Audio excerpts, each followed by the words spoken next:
Hello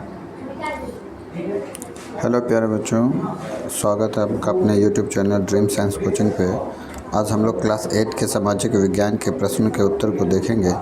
तो चलिए हम लोग देखते हैं। ये सारे कॉलम्स जो है आप लोग को मालूम होगा। छात्र का नाम लिखना है इसमें। यहाँ पर आप लोग देख सकते हैं, इसमें अपना नाम लिखना है, इसमें रोल लिखना है जो स्कूल का होगा, विद्यालय का नाम, संकुल का नाम, प्रखंड का नाम और जिला का नाम लिखना है। आगे बढ़ते हैं हम लोग। फिर आगे इसमें जो सेक्शन है मैं हर वीडियो में बताता हूँ, ये आप लोग को ये पूरा आपको भरना नहीं है। आगे बढ़ते हैं हम लोग। वीडियो छोटा रहे इसके लिए मैं थोड़ा स्पीड में चल रहा हूँ। आई होप आप इस चीज़ को पसंद करेंगे। तो पहला प्रश्न है, कोष्ठक में दिए गए विकल्पों में से सही विकल्प चुनकर रिक्त स्थानों की पूर्ति करें।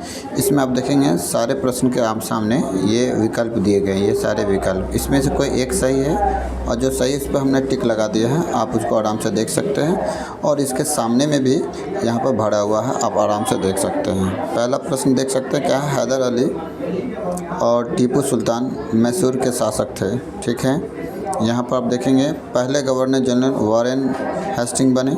ठीक है, सुनहरा रेशा का रूप में पटसन को जाना जाता है, बिल्कुल सही।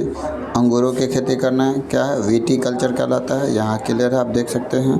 उसके बाद लास्ट है, राज्यसभा के सभापति उपराष्ट्रपति होते हैं, सही। ये आगे बढ़ते हैं हम लोग, अगले प्रश्न की तरफ बढ़ते हैं हम लोग। इसमें सही गलत की पहचान है, यहाँ पर ऑलरेडी पहले से टिक लगा हुआ है, पढ़ सकते हैं आप।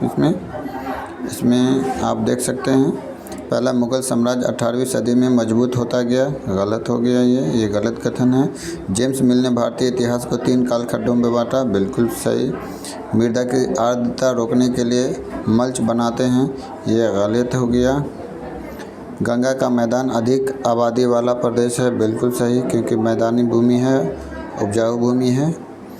उसके बाद लास्ट है, संविधान में उल्लिखित मौलिक अधिकारों की संख्या 10 है, जो कि गलत है। अगले प्रश्न की तरफ बढ़ते हैं हम लोग। तीसरा प्रश्न है जो कि सम्मिलित करने वाला है, आप देख सकते हैं यहाँ पे सम्मिलित किया हुआ है। अब स्तंभ अ का मिलान स्तंभ ब से करेंगे। इसमें एक बार रिमाइंड करवा देते हैं आपको, ये ऑलरेडी किया हुआ है। स्तंभ अ है, यहाँ स्तंभ ब है। इसका मिलान झूम की खेती, इसका झूम की खेती यहाँ क्या है, घुमंतु खेती भी कहलाएगा। रानी चेन्नम्मा का संबंध है, कित्तूर में विद्रोह का नेतृत्व किए थे इसलिए। चट्टान बांध, मृदा अपरदन को रोकना। कॉफ़ी उत्पादन ब्राज़ील में होता है। अधीनस्थ अदालत, जिला न्यायालय, ये इस तरह। चलिए अब हम लोग आगे बढ़ते हैं। अब हम लोग इस प्रश्न का उत्तर देखेंगे। चौथा प्रश्न जो कि 20 शब्दों में देना है, इसमें आपको 5 प्रश्न हैं। पहला प्रश्न आप देख सकते हैं क्या है, अंग्रेजी शासन में कलेक्टर का क्या काम होता था। अंग्रेजी शासन में कलेक्टर का मुख्य काम जिले से राजस्व यानी लगान इकट्ठा करना और वसूल करना था।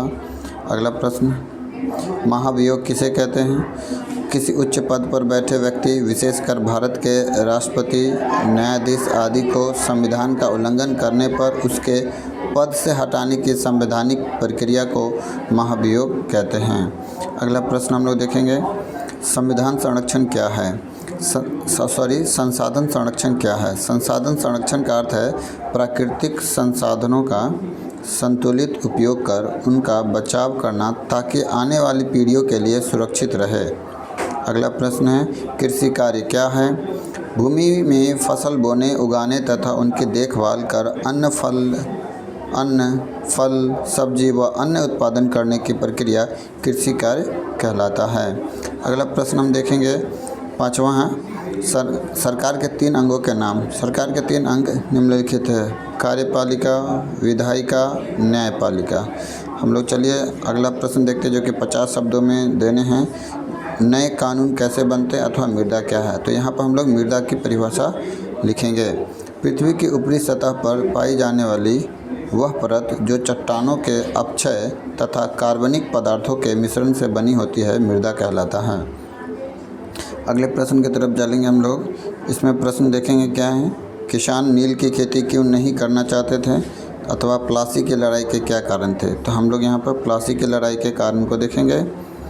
प्लासी की लड़ाई 1757 ईस्वी में हुआ था का मुख्य कारण अंग्रेज़ों और सिराजुद्दौला के बीच अविश्वास था। इसके अलावा अंग्रेज़ों का किला बनाना, नवाब का विरोध, कलकत्ता पर कब्जा आदि प्लासी की लड़ाई के प्रमुख कारण थे। अगले प्रश्न की तरफ बढ़ेंगे जो कि 100 शब्दों में, और ये लास्ट प्रश्न है जो कि 10 नंबर के हैं। इसमें 2 प्रश्न हैं अथवा वाले हैं। एक, अस्थाई बंदोबस्त क्या है? दूसरा, आधुनिक उद्योग का मेरुदंड इस्पात को क्यों कहा गया है? तो हम लोग इसमें अस्थाई बंदोबस्त के बारे में उत्तर देंगे। अस्थाई बंदोबस्त 1793 में लॉर्ड कॉर्नवालिस के द्वारा बंगाल, बिहार और उड़ीसा में लागू की गई भूमि राजस्व व्यवस्था थी। इसके अंतर्गत अंग्रेज़ों ने ज़मींदारों की भूमि का मालिक मान लिया और उनसे निश्चित लगान तय कर लिया। यह लगान अस्थायी रूप से निश्चित कर दिया गया था, जिसे हर परिस्थिति में देना अनिवार्य था। इससे अंग्रेज़ों को अस्थायी आय का स्रोत मिला, लेकिन किसान अत्यधिक शोषण और गरीबी का शिकार हुए। यह व्यवस्था किसानों के लिए हानिकारक सिद्ध हुई। यहीं पे आपका ये सारा वीडियो ख़त्म हो चुका है। सारे क्वेश्चन आंसर, आई होप कि आपको ये सारे प्रश्न के उत्तर और ये वीडियो अच्छा लगा होगा। तो चलिए इतना ही पे हम आप लोग से विदा लेते हैं। बाय बाय बच्चों। अब आप लोग एग्ज़ाम में जाइए और याद करके बढ़िया से लिखिए। Thank you.